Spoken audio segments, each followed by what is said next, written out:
بسم اللہ الرحمن الرحیم۔ السلام علیکم۔ میرا نام احسن ہے اور میں وسطی پنجاب کے ایک گاؤں میں رہتا ہوں۔ میرے گھر میں میرے علاوہ میری ماں، باپ، ایک بڑا بھائی اور ایک بھابھی نبیلہ اور 2 بہنیں رہتی ہیں۔ بھائی محسن لاہور میں پرائیویٹ نوکری کرتے ہیں۔ بڑی بہن عظمیٰ بھی نبیلہ کی ہم عمر ہے۔ ان کی منگنی ہمارے چچا زاد نوید سے ہو چکی ہے۔ چھوٹی بہن صوبیہ FSC کر رہی ہے اور میرے ساتھ موٹر سائیکل پر شہر جاتی ہے۔ محسن بھائی مہینے میں ایک بار گھر آتے ہیں۔ ان کی شادی کو 2 سال ہو گئے ہیں۔ شادی کے موقع پر وہ تقریباً 1.5 ماہ کی چھٹی لے کر گھر آئے تھے، لیکن اس کے بعد انہیں نوکری پر جانا پڑا۔ یہ تقریباً 1 سال پہلے کی بات ہے۔ گرمیوں کے دن تھے۔ دوپہر کو ہم سوئے ہوئے تھے کہ واش روم جانے کے لیے اٹھا۔ جب محسن کے کمرے کے قریب سے گزرا تو دیکھا کہ بھائی محسن اور نبیلہ کے کمرے سے کچھ آوازیں آ رہی تھیں۔ میں قریب جا کر کھڑکی کی ایک سائڈ جو کہ ٹوٹی ہوئی تھی وہاں سے اندر دیکھنے لگا تو ایک حسین منظر میرا منتظر تھا۔ اندر دیکھا تو بھائی اور نبیلہ دونوں کے آدھے کپڑے اترے ہوئے تھے اور ایک دوسرے کے ساتھ شدت سے ٹورنامنٹ کر رہے تھے۔ محسن کا ہاتھ نبیلہ کے پیچھے تندور پر تھا، جبکہ نبیلہ نے اسے کس کر جکڑا ہوا تھا۔ تھوڑی دیر بعد محسن نے اسے کہا کہ نبیلہ تیار ہو جاؤ، تو نبیلہ بولی ابھی نہیں، رات کو کریں گے، مگر محسن نہ مانا اور اسے لٹا کر لباس نکال دی، اپنا طوطا کی بلی کے سوراخ پر رکھا اور ایک زور کا گیر مارا جس سے طوطا اندر چلا گیا۔ نبیلہ مزے کی شدت سے تڑپنے لگی۔ اس نے تقریباً 15 منٹ ٹورنامنٹ کی اور بلی کے اندر ہی کولڈ ڈرنک چھوڑ دیا۔ محسن اور نبیلہ کے ٹورنامنٹ دیکھ کر میرا برا حال ہو رہا تھا۔ میں ہاتھ سے کھیل رہا تھا۔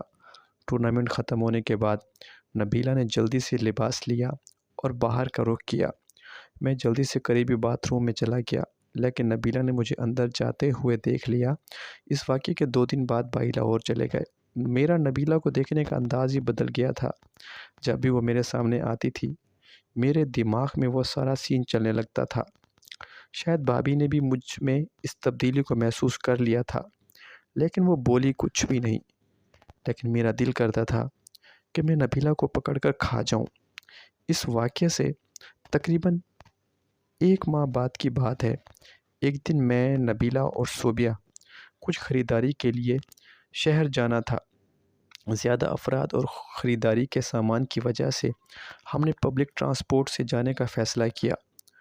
شہر ہمارے گاؤں سے 15 کلومیٹر دور تھا۔ ہم ہائیس میں بیٹھ کر شہر پہنچ گئے۔ سارا دن خریداری میں مصروف رہے۔ واپسی پر دیر ہو گئی اور ہائیس بند ہو گئیں۔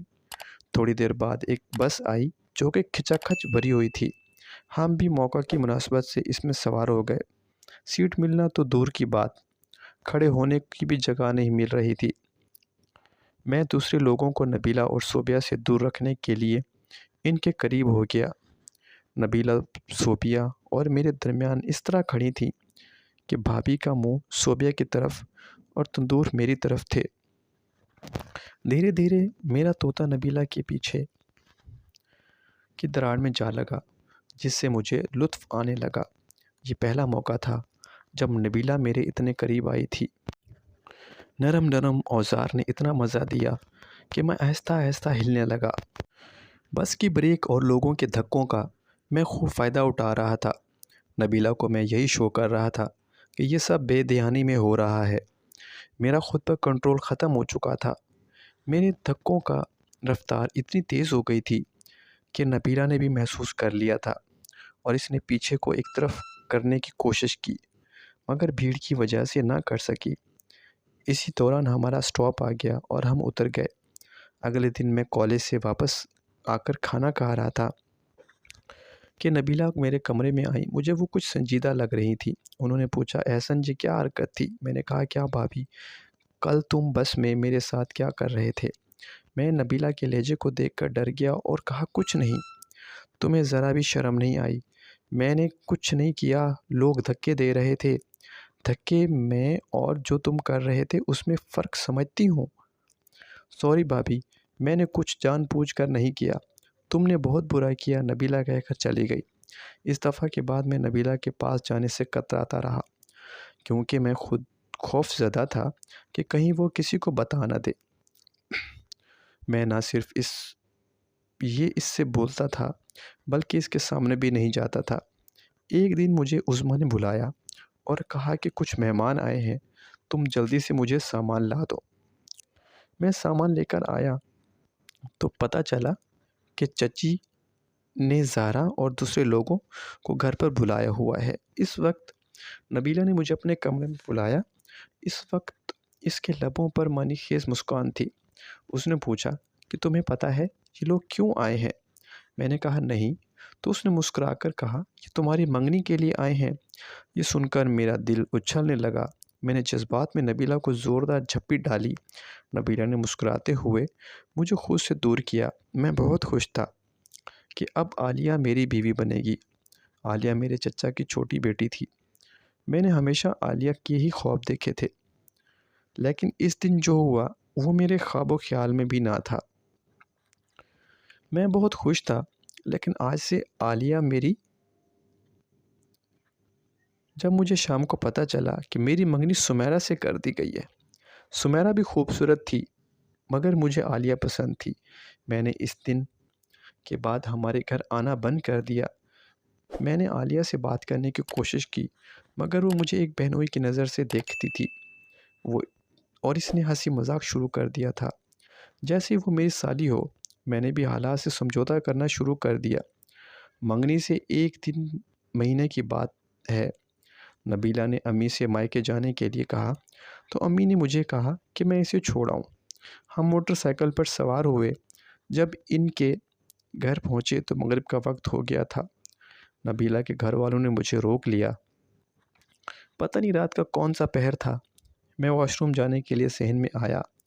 فارغ ہو کر جب واپس جا رہا تھا کہ برآمدے کی ایک سائڈ پر میں نے کچھ آوازیں آتی ہوئی سنائی دی۔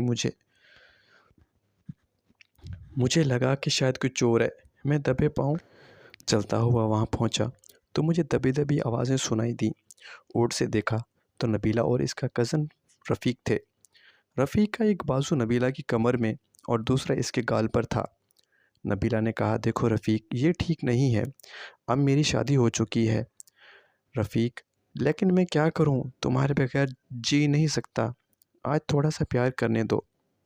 یہ کہہ کر اس نے نبیلہ کو بھرپور کس کی اور باہوں میں لے لیا۔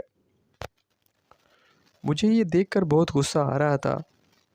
رفیق نے کس کرنے کے دوران نبیلہ کے پیچھے ہاتھ پر رکھ دیا اور اسے دبانے لگا۔ پھر اس نے ایک ہاتھ لباس میں ڈال دیا اور نبیلہ کی پیٹھ پر ہاتھ پھیرنے لگا۔ پھر اس نے ایک گیند پر اپنا منہ رکھ دیا۔ رفیق نے نبیلہ کی خوب بینڈ بجائی۔ 30 منٹ تک ٹورنامنٹ کے بعد وہ دونوں بے جان ہو کر ایک دوسرے کے اوپر گر گئے۔ میں ایسے کھڑا تھا جیسے کسی نے مجھ پر جادو کر دیا ہو۔ مجھے نبیلہ پر بہت غصہ آ رہا تھا۔ مجھ سے مزید برداشت نہیں ہوا اور میں وہاں سے کمرے میں آ گیا۔ نبیلہ کا یہ نیا روپ مجھے نظر آیا تھا۔ مجھے ساری رات نیند نہیں آئی۔ صبح میں نیند سے ملے بغیر واپس چلا